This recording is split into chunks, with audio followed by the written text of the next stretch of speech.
Well, hello, my friends, and welcome to the Live Inspired podcast with John O'Leary. No, that honking you just heard is not me driving my vehicle. It's me finally coming back inside, getting back into the Live Inspired studios, stepping out of the parking lot and into the world headquarters with today's guest. And you might be asking yourself, well, why were you outside and why was there so much honking, O'Leary? Let me tell you about it. Ben Tracy is with us today live in our studio, and he is an online safety speaker, and he's on a 120-day journey across America. It's known as the Tracy Trek. It's a 3,107-mile coast-to-coast run. No, you heard that right. Run to protect kids online.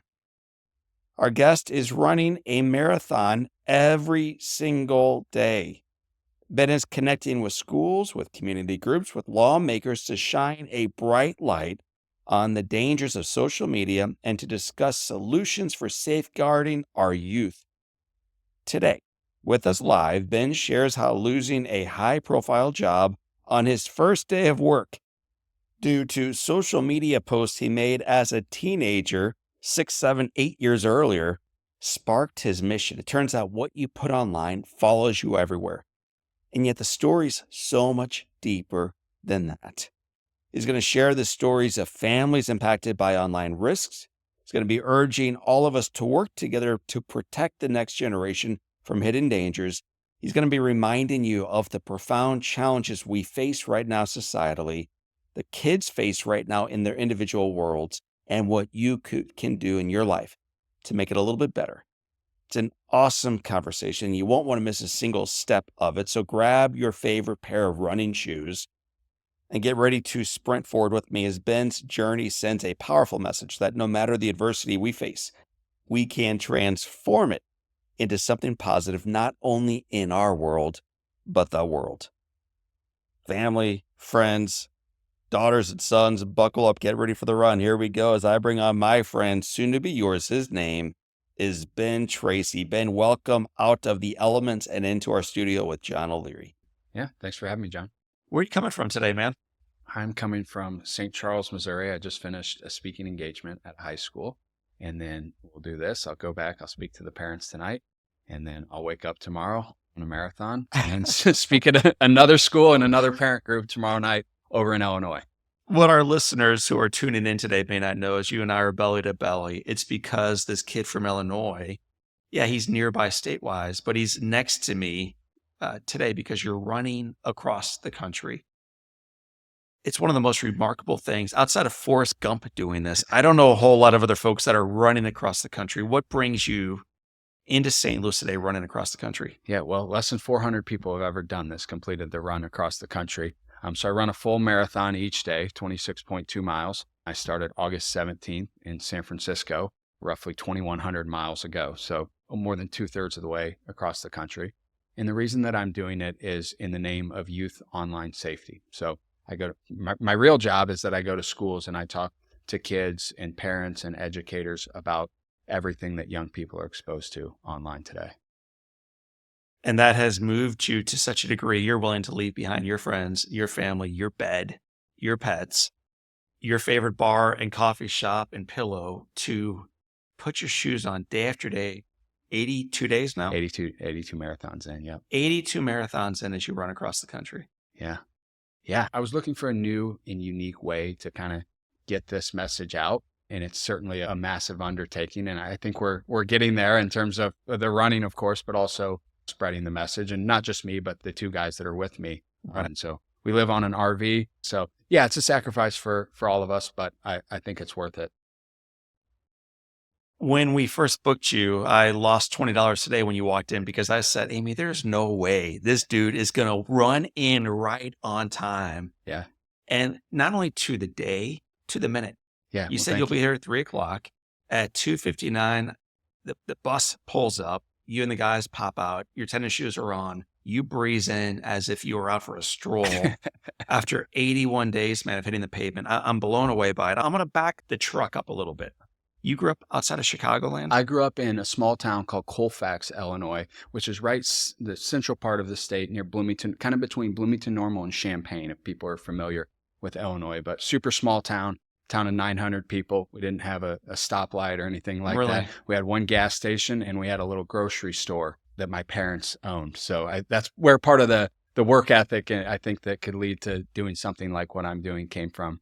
Certainly was my Were you parents. working in the store as a kid? Oh, for sure. Yeah, there are no child labor laws for immediate family members. So you're working in the store. What about athletically? Were you athletic as a kid? Yeah, I played all the sports, football, basketball, baseball. I ran track in high school. I ran track in college. I was a sprinter at a small Catholic college in Chicago. And I said I would never run another step once I got out of there. And for several years after college, I didn't. You lived into that promise. Yeah, exactly. You went to St. Xavier University. Correct. Yep. What were you looking for? What was your major and why? Well, I majored in finance and political science. So I double majored. I liked politics, but I also thought that I might want to make money one day. And so that's why I got the finance degree. Being from Illinois and working in politics, if you're making real money in politics, you're probably doing it illegally or unethically. And I knew that wasn't going to be me. So I got the finance degree to fall back on that. Kind of scooted past your parents a little bit. Yeah. Dad ran a grocery store. Yep. Outside of work, what was he like? Man, he worked all the time. Great parents, wonderful parents. My dad worked every day of my life growing up, Christmas, Easter, even going on vacations. We'd say, hey, we're going to go down to the Lake of the Ozarks in Missouri for a weekend, get halfway there and somebody calls and says that the meat cooler's broke and we turn around and go back. He spent a ton of time working, but he would always make time to play catch with me, to rebound for me and just do, normal dad things as well. Any siblings? I have a twin sister and I have an older half sister. Okay. And then what about your mom? My mom worked when I was growing up, she worked in the grocery store as well. She was doing a lot of the scheduling and the bookkeeping and things like that. And my dad was kind of running the day to day and cutting the meat and doing all that. So, they both wore a lot of different hats. What's the least favorite job for a kid when his parent runs a grocery store? Yeah, cleaning the meat room. So I eat my steaks medium well, and people, I get a lot of crap for that, John. But I say, if you clean blood off of a meat room floor when you were 7 and 8 years old, you probably wouldn't like your steak rare either. That's right. You don't want to see it anymore, man. You saw enough of it as a child. When you graduate, what was your first job from college? I was working in politics. I ran and worked on political campaigns through college. I was actually going to go to law school, and a friend of mine was going to run for the state Senate in Illinois. And so he asked me to defer the law school for a year and run his state Senate campaign instead. So that was my first job out of college. How'd that job go? We did well. He was running as a Republican in the suburbs of Chicago. He lost that election, but apparently I did pretty well because they wanted me to continue working on those things after that. Take us forward from there, because I know this is going to become an inflection point in your own story. Yeah, sure. So right after that, I worked for a different organization where my main role was recruiting candidates for political office in the state of Illinois. And then I got the opportunity to interview for a job with the former governor of Illinois, got that job, and got fired on my first day on this job for some inappropriate social media posts, some tweets that I'd made as a teenager 5 or 6 years before when I myself first got onto social media. When you graduated college, did you think there was any way in the world that a post you sent out while in college or high school might have any bearing at all in your life beyond being a kid? No, I'd never thought about that once. And kids today are much more aware of that as they've grown up with this and had speakers into their school or digital citizenship curriculum and things like that. I didn't have any of that, right? So did I think that 4 or 5 posts out of the 4,000 or 5,000 posts that I had on my Twitter would cost me a job? No, I never thought. Taking yourself out of the equation, the way we are so punitive to the comments someone makes 6 years ago on Twitter, 25 years ago at a college fraternity party. Right. I'm just curious, what is your view on our standard of excellence that we hold others to in their lives, in particular in the digital sense? I think words and actions have consequences. They always have, and they always will. I also think there needs to be grace and forgiveness, and there needs to be an understanding that one, people change, but also the world changes, sensitivities change. And what somebody might take offense to today, they probably wouldn't have 10 years ago. And so when I'm speaking with audiences, it's like, a social media post is a snapshot frozen in time of whatever you were thinking or feeling in your emotional state on that day. Right. And moving forward, you changed, the world changed, but that post that I made, right, 5 years before, that's still there. And it can be screenshotted, it can be recorded, it can be posted in a newspaper article with no nuance or context around, hey, well, this was actually a joke tweeted back at some, and I'm not excusing it by any means, but I think context and nuance is important as well. So you are 23? At the time, 23, yep. And now your life is over. That's how it felt. Yeah. I'm in the car with the governor as this story is breaking, and we're actually going to a press conference that the media was going to be there. And, so I get a call from the PR team, and they're like, we don't want you to be photographed with him. So we literally pull off the side of the interstate and we stop at a gas station, and I have to get out of the car that I'm in with the governor, and I have to get into one of the other cars that are like traveling with us. And so while he did this event, I just got to sit there by myself. Take me through that. What's that emotion like as a kid who was on top of the world and now is buried below it? It was such a whirlwind of emotions, right? Most people from my hometown, they don't go to college, and it was a whirlwind of emotion. It was shame. It was embarrassment. Obviously, this was in the news and things like that. So there's that level. But for me, it was more of like, I let my family down. I let my parents clearly worked very hard to give me opportunities that they themselves never had. And it's like, I feel like I just threw that out the window with these couple posts that I made. It was just like shock and wow, oh my gosh, we went from interviewing for this job on a Friday to on Monday getting fired to on Tuesday being on the front page of one of the largest newspapers in the state, right? And then it becomes, okay, well, what do I do next, right? What job can I get? I have this great resume, but I also now have this hanging over my head. Most of us would have shifted directions, moved out of the state, and kind of try to redefine who we were. Yeah. Go by your middle name. Yeah. Just start over. Yeah. And yet you decide at some point to own this thing fully and help others learn from your mistake. Yeah. Take me through that process. Yeah. I did move out of the state eventually. Several people suggested to me, use your initials, and well-intentioned people who only want the best for me. But, I've seen other people making similar posts to what I had posted. And I was so young at the time. It's like, these are my friends and my college teammates still. And maybe I can turn this into something positive. And so I started sharing this story of getting fired from the job. And then I quickly realized that getting fired from a job and getting your picture on the front page of the newspaper is actually far from the worst thing that can happen related to social media. Right. And I started going in these schools, and these kids are coming up to me and they're showing me their phone. They're talking about the cyberbullying, the online predators, the mental health component of that. And there wasn't a lot of research out there when I started doing this 6 or 7 years ago, the way that there is now. So I was hearing all these stories anecdotally, and I'm just looking around like, why is no one talking about this? Why isn't someone doing something about this? And so that's what I've spent the last 6 years trying to do. So the early iteration of your work, it's really about, hey guys, careful what you post because it leaves a footprint. Yes. It could cost you a job. It could cost you a college athletic scholarship, things like that. That's very much how it started out. It was using the stories of other, athletes who've had this happen, right? Michael Kopech, who was a pitcher for the White Sox, Trey Turner, when he was on the Braves, sharing those types of stories. And I did a lot of college athletic departments early on. So it was just, this is my story. These are other people. Don't let this ruin your life kind of message. You've shared many of these examples online so people can go do their own work around this. But one of the favorites that I've heard you've talk about that I love, because it's just a reminder that you've got to be careful where you throw rocks, because rocks sometimes get thrown back. Carson King. Yeah. Carson King, take us through, but how did Carson King become a household name a few years ago? I may butcher the details slightly, but he was at a college football game. I think it was Iowa against Iowa State. And he had a sign in the background that he needed money for beer. And people started Venmoing him. It was like on college game day, I think. People started sending him money, like a lot, like a couple $100,000, I think. And again, I may be a little off on the details. But anyway, somebody goes through his social media past, his Twitter, and he was getting sponsorships, I think, from Bud Light or whoever.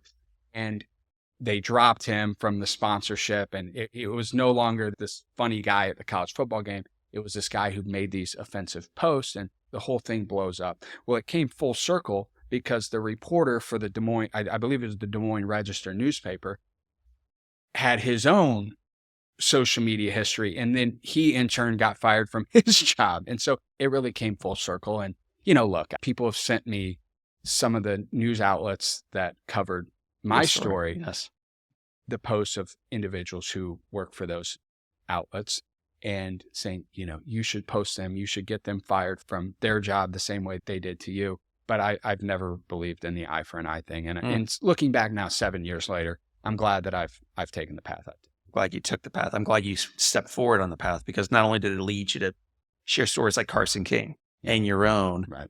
but in the back of the room at each of these events, you'd hear these stories of longing from these kids. Yep. And no one's coming to help, and no one's explaining what the problem is, and no one's identifying this quiet ache that is on the hearts of all these kids, which I think changes the trajectory of your business in a mighty way. Sure. To be less about resumes and more about life. And man, I think you need a little bit of both, but I'm doing this podcast less for resumes and more for life. Yeah. So talk about that. When was an experience when you realized, my gosh, it's not about Carson King or my own story of losing my job with the governor. We're talking about keeping kids alive right now. Yeah. The first time was a high school girl. She was probably 16 or 17 years old. This is probably early 2018. And she came up and she's telling me, I have all these body image issues and I was hospitalized for anorexia and have all these different things that are going on. And I believe part of the reason for that is the content that I'm consuming on Instagram, which was the popular app at that time. I watched these videos of these women that are, extremely thin. And then you get into these algorithms where you get more of that content. And she's like, it just seems so normalized that everything I was watching was that. And then I started searching for that type of content myself. And I'm anxious, I'm depressed, and all these different things. And I've heard at this point thousands of stories like that. But that was the first time I realized, wow, there's so much more going on here. Right. What are some stats that we parents, many of our listeners, some of them are on the way to school right now with mom and dad driving them, and they've got their arms crossed on the back seat of the minivan, not listening to this conversation. For the most part, though, these are parents and grandparents, aunts and uncles, business owners who care deeply for young people. Yep. What's some statistics that we should keep in mind as we get ready to venture into the next part of our conversation? We can start with the mental health piece. Suicide amongst girls aged 10 to 14 increased 167% in a 5-year span. There are 500,000 online predators, according to the FBI, 500,000 online predators active every single day. Colorado Attorney General came out with a report last summer that said it's as easy for kids today to get fentanyl on social media as it is to order a pizza or to call an Uber. These are like very, very shocking, serious statistics that need to be addressed urgently. How do we do that?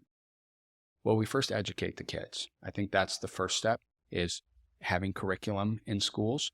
It's parents talking, first of all, recognizing that these issues are issues, informing themselves, but having conversations with the kids consistently. Because look, parents can set up restrictions on phones and things like that. Schools can block content on iPads and Chromebooks and all these different things.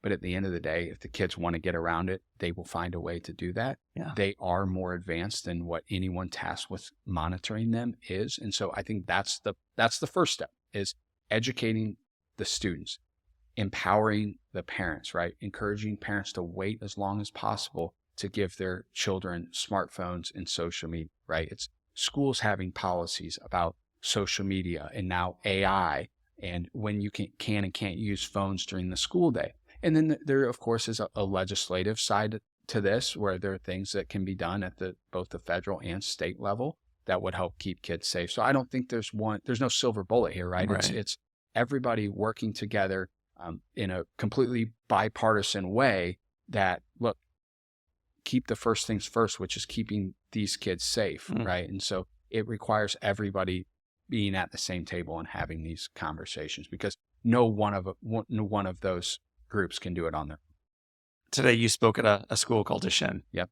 What was the message that you share with those students? Wow. I mean, it's talking about all of these different issues. It's telling them you're not alone. If you find yourself in a difficult situation, you're not the first person who's been in that situation. In many of these cases, you're the victim of a crime. The person doing it is a criminal. And I'm just going to back up. Some of our listeners, when they hear difficult situation, they may not know how difficult the situations truly are, or at least feel like they are for the young people Sure. experiencing them. What are some difficult situations that our young folks might be finding themselves getting into in high school and middle school, college? It's being bullied online, and it's 24/7 bullying. It's not 8 a.m. to 3 p.m. like it was for their parents. And then that person being bullied could go home and get away from it. Now it's every time that child looks at their device, right? That's definitely a difficult situation. It's nude photos being passed around the school. It's falling victim to one of these online predator scams, things like that. And, I always encourage parents, like, flip the script, look at it from the child's perspective. How much courage, how difficult is it to go to your mother, your father, your guidance counselor, your principal, your coach, whomever, and say, I sent something that was inappropriate. Something Right. inappropriate was sent to me. And they're addicted to these devices. So they don't want to, they fear the conversation, but they also fear the access to these devices. And so it is very hard if they haven't, the adults in their lives haven't told them, look, you can come to us with anything, no matter how awkward or uncomfortable it is. We love you. We care about you. We want you to be safe. And yeah, as your mom, I may not know everything about Snapchat, right? Or TikTok. But here's what I know. I know that I love you and I care about you. And most importantly, I can get you the help that you need if you find yourself in one of these situations like I just described. You open the floor up for Q&A with the kids. You know what? I used to do that. What I do now is I leave a window at the end to where they can come up and ask me something directly. Because what I realized is the issues that are most pressing, they will not bring up in front of 300 of their peers, but they will come up and so the way I end it is I say, if you've been exposed to something, if you have a question, and also if there's something you think I should know that would help me do my job better, come up and share that with me, because I don't have all of the answers. None of us do. So why pretend? And so 50 kids will line up. They did at the Shen today. And it'll be some combination of questions, comments, concerns, and the rest of their classmates don't know why they're in line to talk to me. And I think that kind of tears down the barrier to entry to these conversations. Is there one meaningful story, whether it's from today or a recent experience in the back of a school, where you're like, man, when I think about why I'm not in my own house today, it is because of this moment? So I'm interviewing parents along the way that have lost children to social media related harm. So after I spoke to the students at the Shen this morning, I interviewed two parents from a town called Aurora, Missouri. Brad and Carrie Bettler is their name. And they have some family ties actually to the Shen community as well. But their son at 16 years old fell victim to one of these online predators who acted like it was a teenage girl, convinced him to send a nude image of himself, then extorted him for money, is what they call sextortion.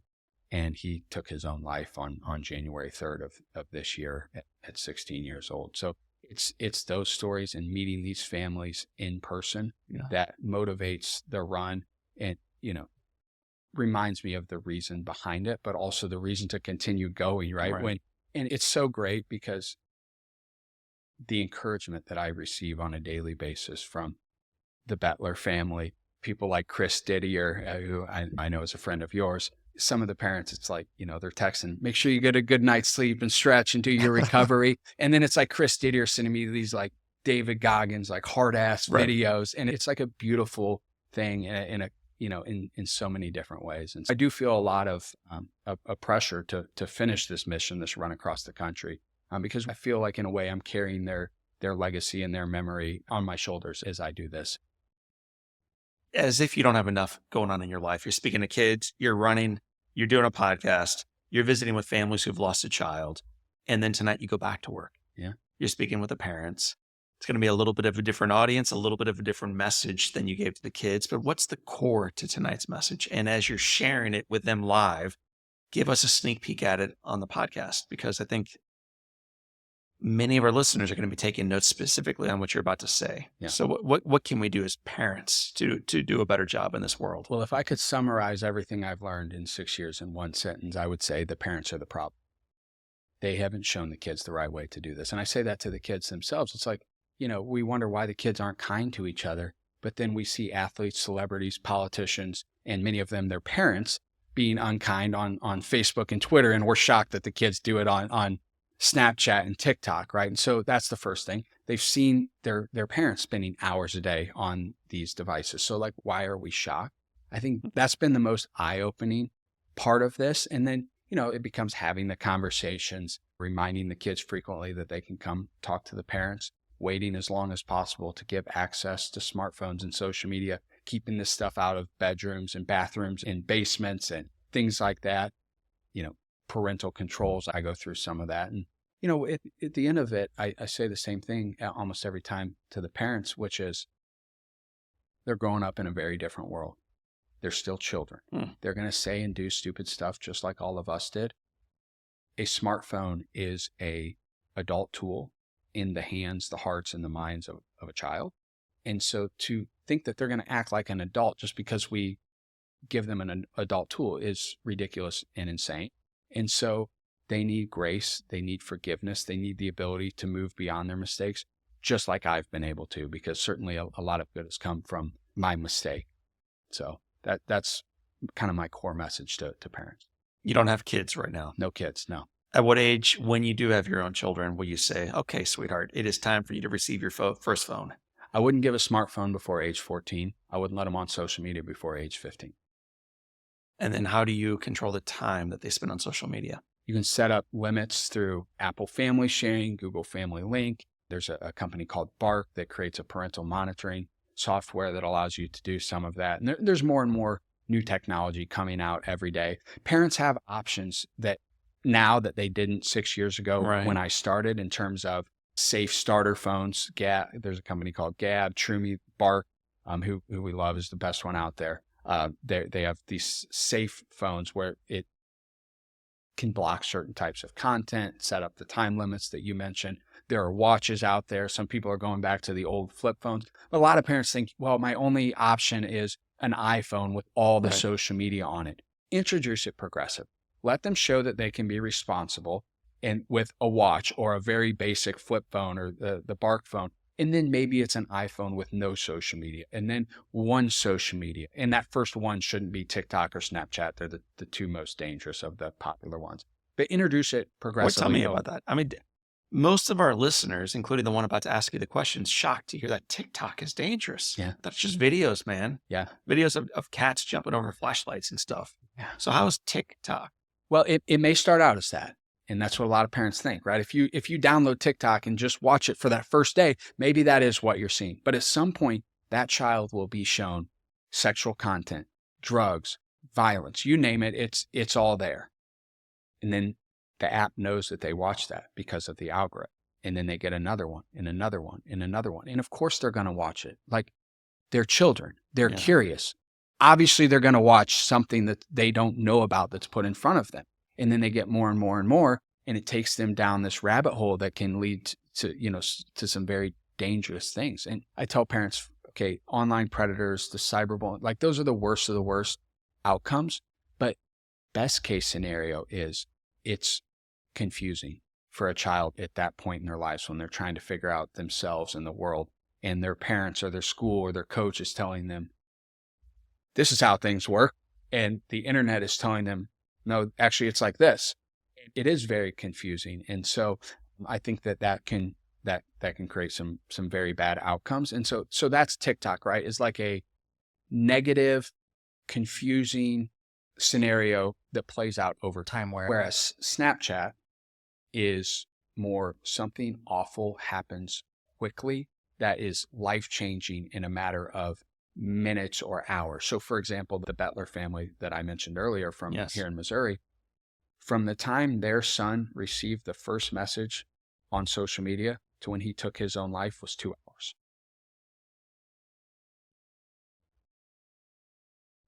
And I'm going to purposely be quiet for a moment because it's so easy in life to race forward. 120 minutes after a message came through, their son was dead. Yeah. What happened in that case? Because sometimes what is most personal and private is most universally applicable. So what happened here that the rest of us can learn from in our situations or for our kids? Yeah. So he was sent a message from a friend request from a girl that was his age, and conversation started, turned quickly sexual in nature. And this girl convinced this young man to send a nude photo of himself. It's what they call sextortion. Once he sent that photo, he found out that it was one of these online predators, and they started blackmailing him for a payment of money, right? So, and they're low numbers. It's $100, $200, not large sums of money. And the threat that they make is, well, if you don't pay this $100, we're going to send that picture you sent thinking it was a teenage girl. We're going to send that picture to everyone you know. They'll go on their following on Instagram and screenshot their followers. We know you go to school with this person. We know this is your teacher. We know this is your mom. We're going to send this picture to everyone you know. And that's what happened in this scenario. A normal kid involved in activities, loved to hunt, loved to fish, was very close with his parents. They were a very open family. They're a family that waited. Mm. He didn't get a phone until his 16th birthday. And please hear this the right way. Yeah. Parents listening and you about to answer it. What did they do? What could they have done differently? I was going to say, what did they do wrong? That's not the right way to frame it. What could this family have done differently so that if this would have arrived, this young man would have been equipped to handle things differently than he did? I think they had no way to know because this stuff isn't talked about the way that it should be. They didn't know what sextortion was. They'd never heard that term. Both of his parents are educators. They work in the local public school district. They had all the conversation that they knew to have, but they never heard of sextortion. And because so many of these stories aren't told because the parents feel shame or embarrassment or they don't want to share it publicly. And so I think that's why it's so important that we highlight the people who are sharing these stories. And the Bettler family, Chris Didier, the other 11 names on it. The only reason I know who those people are is because the parents had the courage to share those stories, and courage is contagious. And so the more parents step up and share it, the more people come out of the woodwork. I mean, they made a social media post saying what had happened to their family, and immediately within hours, they had several other people reach out and say, this happened in our own. I think just normalizing these conversations that are the reality of what kids are growing up with today. Do you give some type of playbook to the parents? Do you provide some type of resource where you're like, hey, listen, tonight we're having a great conversation, 1 hour in length. The podcast is 56 minutes. Perfect. Yeah. But at the end of this thing, here's what your next right steps are. Yeah. I have resources at different sites that I send them to. I've got an email that I send out every week trying to keep them up to date. The hardest part with the social media is it changes so rapid. That's the difficult part, is the parents always feel like they're drinking from a fire hose, trying to the ones who actually care enough to take the initiative and research this stuff. They do feel like they're drinking from a fire hose, trying to stay up to date with it. And heck, I feel that even myself as someone who's a quote unquote expert in this field. Well, I'm not an expert in the field. That's why I pay people like you to show up in my life to help me forward. I do have 4 teenagers though, 13, 15, 17, and 19. From the perspective of the guy asking the question or the people listening to our voice who may have given their kids too much freedom, how do you pull that back? It's really hard to pull it back. It really is. Taking the phone away is not always the best option either, right? Because that is their means of communication. If your child is 17 and they're on their smartphone, they're on social media, that's their primary means of communication, and all of a sudden that's gone, well, that creates a whole other set of problems. So what I say to parents is like, don't be too hard on yourself. If you have a 19-year-old and you also have a 12-year-old, well, that 12-year-old should probably be parented differently around this stuff because we now know more, we know better, and we can all do better. But I meet so many parents that are like, I didn't do any of this stuff. It's like, I didn't even know this stuff was a problem, right? How would you as a parent, right? You want to get the parents when they're in kindergarten, first, second grade, before they've went all in on giving their kids access to this stuff, and get those parents to kind of band together with one another and say, you know what, we're the kindergarten parents at this school. We collectively are going to decide not to give our kids access, because what usually happens is one kid gets a phone in first grade, runs home and tells the parents, Dominoes. Everybody in my class has a smartphone, Right. and nobody truly knows what is the right age. So the parents are like, okay, well, I guess it's time. And then birthdays happen, the holidays happen. And then I come in there and, a lot of times I'll speak to like a group of 3rd to 5th grade. I'll do like 3 to 5, 6 to 8 high school parents. 3 to 5. How many of you have smartphones? And it's like 60 to 70% of them. Just because one kid got a phone, Right. and the parents weren't talking to each other enough to know that, no, not everyone does actually I have also them. think we parent the lowest common denominator. Yeah. Like most things in life, you try to become the best. Yeah. And for many different reasons in parenting, if the Smiths do it, I guess we should do it too. Yeah. Which is a pretty lousy reason to give your kids a supercomputer at any age. Right. So out of the rooms, they go, hold off as long as you can, all these other ideas that you've given to us. You, though, come up with this idea of taking it a step farther in your own life to raise even more awareness. Yeah. Years ago, I decided to ride a bike, maybe 25 miles, to raise some attention, some time, some money for a youth organization that I'm passionate about. 25 miles on my bike, and I felt like a real champ afterwards. Dude, you're running across the country. So I want to have you go back to the lazy boy before this idea became completely flushed out. Where did it come from? And then what takes it to that next step and the next step and the next step? It's a wild concept. Yeah. It wasn't like one like clear cut decision. I'm running across the country. And I was trying to think about that. I'm like, when did I actually decide to do that? And it's like, Right. It just kind of progressed over time. And honestly, John, the first time it happened was when I realized I'm going to get into running distance. Was I was traveling, I was speaking, and I was going in these hotel gyms because I was lifting weights at the time, doing that. And you go in these hotel gyms and they've only got dumbbells that are up to 30 pounds. It's like, this isn't doing anything for me because at the home gym, I'm benching, I'm squatting, I'm doing real weights. And I'm like, okay, well, maybe I should just start running because then all I got to pack is just like a pair of shoes. Right. And they at least have a treadmill. So then I kind of got into that. And then, I did a 5K and 10K and a half and then a full. And then I started learning about these ultra marathons, which is anything longer than 26.2. So I did a couple of those. And then but simultaneously, I'm traveling and speaking in schools. And I'm just looking for a way to kind of put those two things together. Maybe there's a way that I can raise some awareness or some funds. And then it's like, okay, well, what does that look like? And then I came up with this. And so it didn't happen overnight. It was just kind of a natural progression of things. And it's like, if it's worth doing, it's worth overdoing. I don't know who said that, but that's kind of my view on it. So I'm currently dating someone beside my wife. Her name is ChatGPT. And last night she and I were talking. And I asked ChatGPT to give me 25 risk of running across the country. Mm-hmm. The answers were all over the place, man. But I highlighted it immediately, of course, cranked out 25. Yeah. If I'd asked for 100, it would have easily, happily given me 100. Sure. The first one I'll ask you about, the risk of strain, tendonitis, shin splints, stress fractures. Yeah. That's not 4. That's risk number 1 of running across the country. Uh-huh. Have you been experiencing strains, tendonitis, shin splints, stress fractures? It's the wear on the body. Kind of a constant soreness. So the first 2 weeks I was sore. I mean, I was just so sore.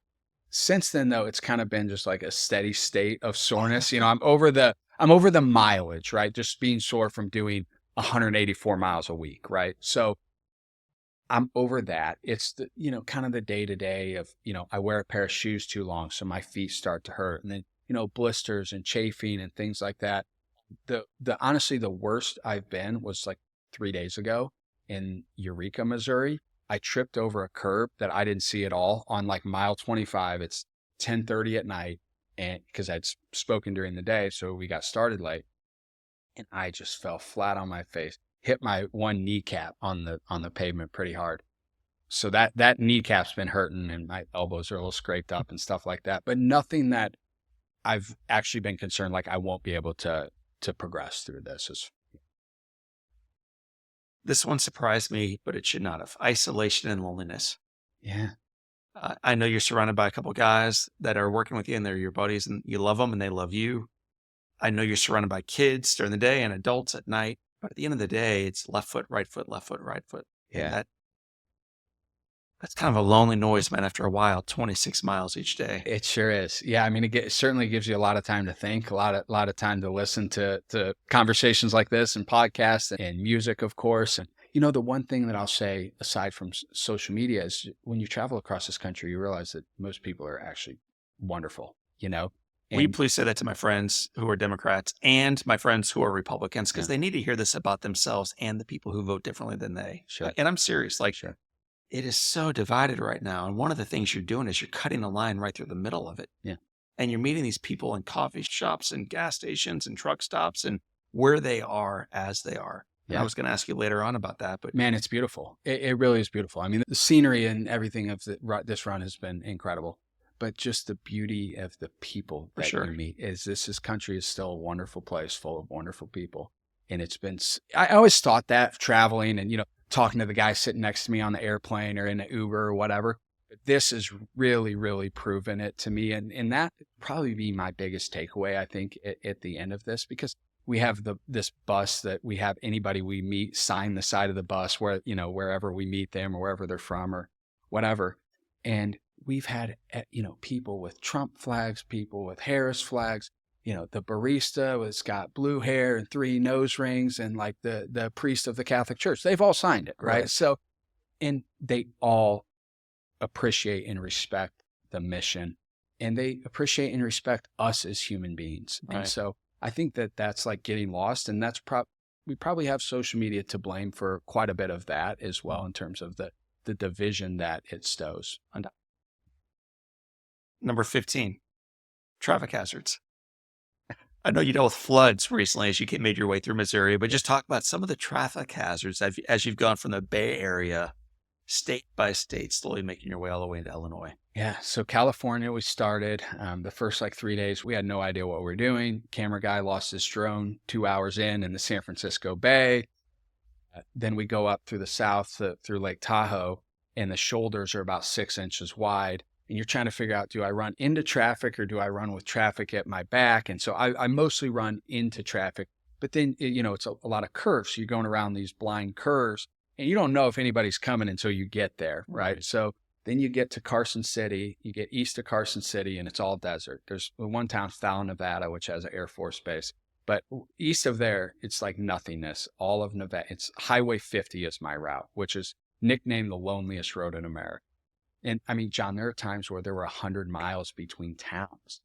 Like we were having a conversation, our RV only gets 7 miles to the gallon. So do we even have enough gas, even on a full tank, to make it to the next gas station? So that was tough. Then you get the elevation in Colorado. The highest point that I went through is called Monarch Pass, which is about, and then, then you get to the Midwest and you think, okay, it's smooth sailing, it's flat.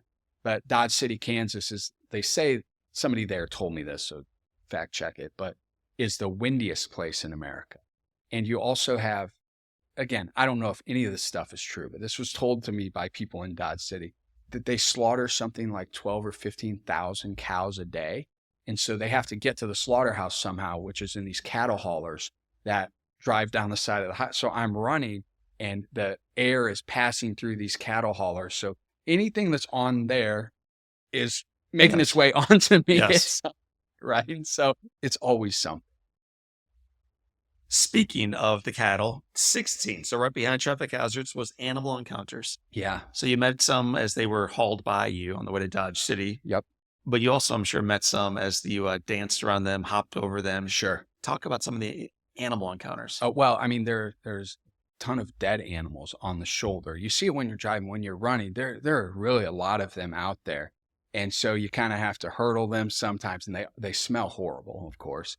Our driver encountered a bear in Lake Tahoe, right at the campground bathroom, which that's a whole other, we could have a whole conversation about what campgrounds. I've heard you interviewed on that, man. I have zero interest in asking you anything on it.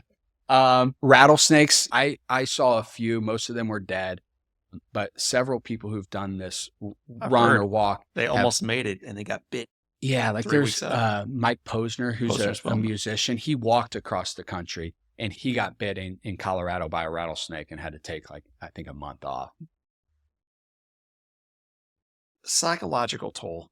That's the last one. The last reason why my friend said, John, you should really be careful before you do this 3,200-mile run is because of the psychological toll. What's that been like? Honestly, John, the hardest thing emotionally is the stories that I hear. I know that I can run and I have to run a marathon today. I have to run a marathon tomorrow. I just take it literally one day at a time. And so that helps. The guys are with me. They'll go up 4 or 5 miles. So I know I'm going to see them every hour, which helps with the mental, helps with the loneliness that you mentioned earlier. But the hardest thing psychologically, the thing that drains me the most is having the conversations in the schools and the interviews with grieving families. How many names do you have on the back of your RV right now? 11 names, and they're all young people in states that are along my route. Chris Stidger is a friend of mine and lost his son. We had him on our podcast. For those who may not have heard it now in a little while, tell us the story of Zach. Yeah, so Zach Didier was 17 years old, Eagle Scout, straight A student, leading the school musical, just kind of your perfect all-American kid, was contacted by a drug dealer on Snapchat. They tried to sell him some harder drugs. Zach said no. They eventually tried to sell him Percocet, and Zach didn't know what a Percocet was. And they said, well, it's a painkiller. Your dentist would give it to you. And he was an athlete and was working out and lifting weights and stuff. And they said, well, if you take this Percocet, you will be able to recover more quickly, and you can run and lift again tomorrow without the pain. And he said, okay, that sounds pretty good. And so him and a few of his friends bought the Percocet, and Zach got what is known as the hot pill, which is fentanyl. And it killed him at 17 years old. And his father, Chris, found him in his bedroom. You remind us through social media that we are one click away from securing these drugs, and we don't even know it. We don't know how easy it is for our kids to secure this. So it's not just everything we've talked about to this point. When the boogeyman is alive and well and lives behind every shadow, how do you help us as parents not lose our mind with concerns for our kids' lives? Because that also isn't healthy, to live in a chronic sense of fear. I think it's making sure that the kids are taught the correct values. I think it's because, look, I mean, there's always a new app. There's always a new feature. There's always a new danger. And we can go around and around and around in that. But it's making sure that parents are teaching their kids how to be good human beings, and everything else can kind of flow from that. It's been so shocking to me as I've done this work, how many parents want to be their kids' friend more than they want to be their parent. And look, I'm not a parent myself, so, take that with a grain of salt. But it's like, when I was growing up, the adult was always right. The teacher was right. The coach was right. And that's kind of gone, where the kid is always right now, and the principal is always wrong, or the teacher or the coach is always wrong. And what I think kids need to realize is and probably parents too, the ones who love the kids the most are going to have the highest expectations and be the hardest on them. That's been flipped. Yeah. And I think that contributes to a lot of these issues, social media and otherwise. And maybe we get back to parents being the parents. That might help a lot of this stuff. And I'm always looking for one main message from a podcast like this. And that might be one of them for many of our listeners, including myself. Parents' job is to parent. Love your kid, but love them enough to be hard on them sometimes. You've had a hard run now for the last 82 days. Yeah. Through my work, I meet a lot of guys in Ubers, a lot of guys in town cars, a lot of hotel ladies and gentlemen checking me in at 2:00 in the morning. And yeah, man, I fall in love with these folks. Me too. Is there one just inspirational encounter where you're like, it might have been all worth it for that chance encounter? There's this one guy. He's a farmer. I want to say it was Utah. He comes up. He sees us the first time. He looked a little pissed because we had our RV parked on his lane. And he's, what are you guys doing? And he comes back and he's like, you running across the country? I'm like, yeah. He's like, why? And I tell him kind of the message. He comes back again. He's got $100 bill. I love what you're doing. This is so important. Thanks. He didn't know what Snapchat was or TikTok, but he knew that a phone is a danger to a child. And then we see him again 20 miles up the road. His son lived up there. We just so happened to cross paths with this same old guy again. And he's like, now I want a picture with you guys, and I want to sign your bus and all this stuff. And it's just like, the guys are like, we just feel like we call them angels. So we just feel like we meet these angels along the way. And it can be such a fleeting interaction. Some of the stuff that they say is just so profound. And you're talking to an angel out there, but it really is beautiful. Forrest Gump aged poorly as he crossed the country on foot. Yeah. Okay, you look great. You look great, Thank man. you. I appreciate that. Truly. Do not look windburned. You do not look sunburned. You look healthy and happy and fit. So that's all very good. Thank you. How has this changed you already in your own heart? So ignoring the mission, I know you're driven forward. You're taking step after step for Zach. and everyone else, and to keep those names from being up on the back of your bus. And I appreciate that. Yeah, thank you. But at the end of the day, you're living your life too. So how is this run across the country changing you? It's opened my eyes to the fact that you're not set anywhere. You don't have to stay anywhere. This is obviously very, very difficult, but just the freedom that you have, the freedom to go, to do, to say whatever you want. And that's a beautiful thing in this country. We have sponsors for the run, but none of them have said you have to say this, you have to pitch that. And it's, hey, you're going to run across the country. We support that. So we'll give you a few bucks to help out with that. I feel a lot of freedom with the run of, this is what the pioneers did. It's so cool in that way. And we stay in these campgrounds and we live in a bus. It's like, we're not obligated to stay anywhere. And I think that, so many of us get so confined into our everyday lives and going to the same people, same restaurants we've always went to. And this has kind of been a reset for me. And it's been awesome. I mean, it's the most difficult thing, but it's been the most freeing as well. And I just love that part of it. Part of your life story, and then I'll get into what we call the Live Inspired 7. We'll start wrapping up our conversation, is that an end for you became the beginning. Yeah. And that's true in all of our stories, but most of us just view it as a cliff, and there goes that. You used that moment as a chance to jump in a new direction, and maybe in a far more life-giving direction for yourself and others than you would have. For those who are listening to our conversation thinking, man, our relationship is over. My business journey is over. My finances stink. My health is brutal. Whatever it is, this country is brutal. For those of us thinking that they've hit this moment and there is no next right step for them, what's your encouragement to them?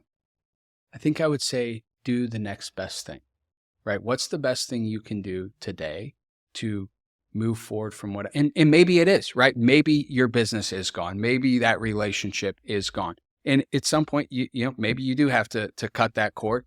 But if either way, what is the next best thing you can do to get yourself, to improve yourself, your family, the current situation you're in? I think for me, it was taking it one step at a time. And I was able to get through my mistake and my experience. And unfortunately, some of the names on our bus, those people had very similar stories to what I had, and they weren't able to.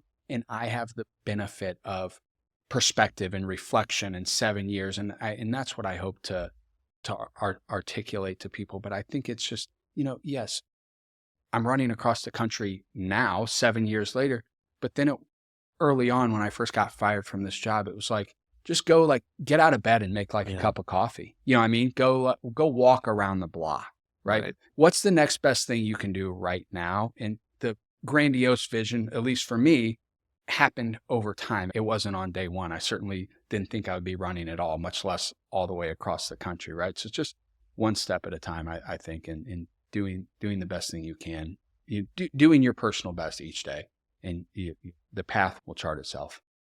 So, man, we've had on mountain climbers and airplane survivors of crashes and Olympians and authors, and you name them, we've had them on our podcast. Never have we had someone who's run across the country. I'm so proud of not only what you've done. The reality is that if it was only about the run, you and I wouldn't be seated together today. Yeah. For you, the next right step is about the ones who you're impacting through your message.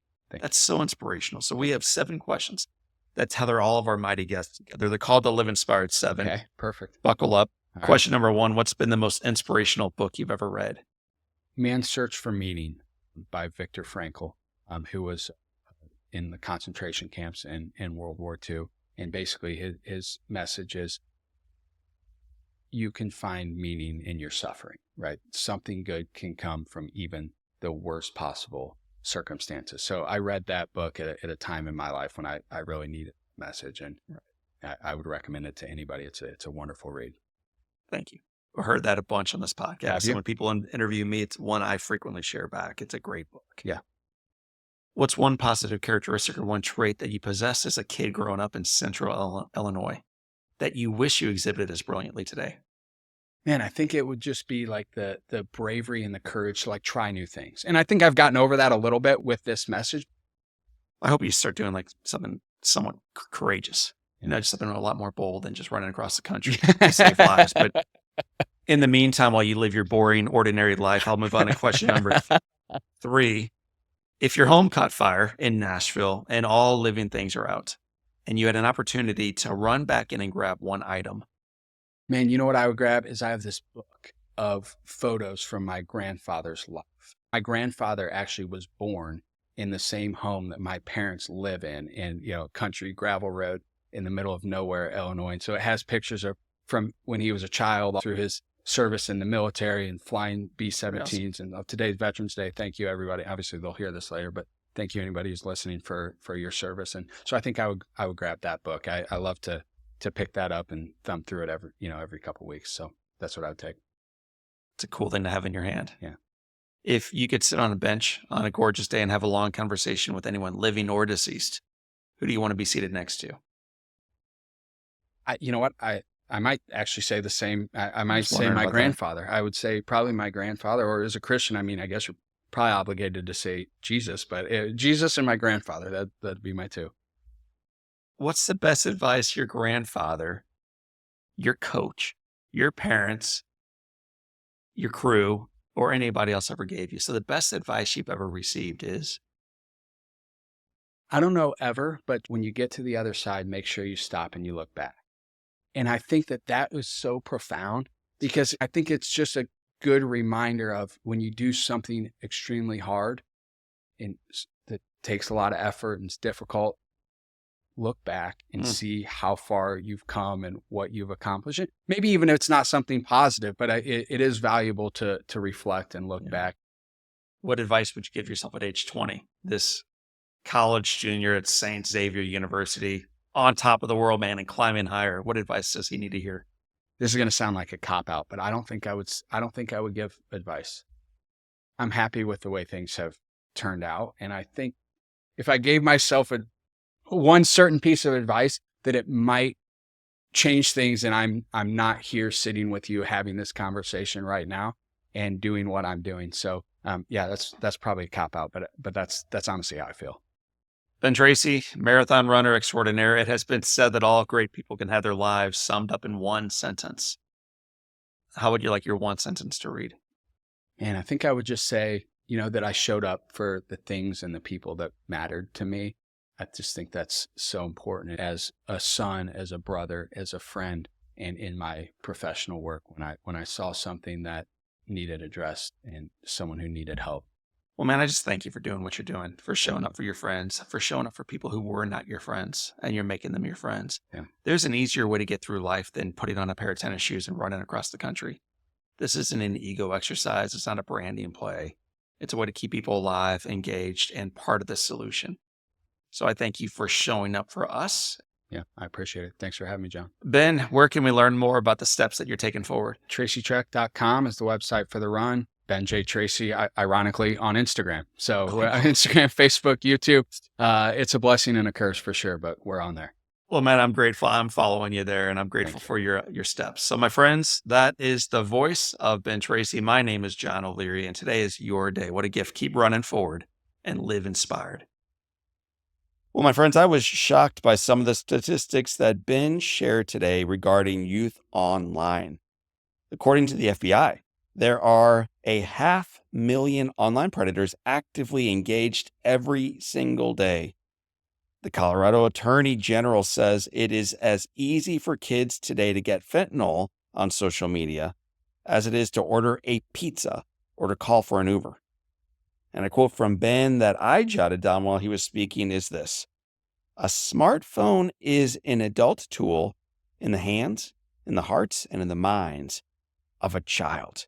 Be careful what you give to them."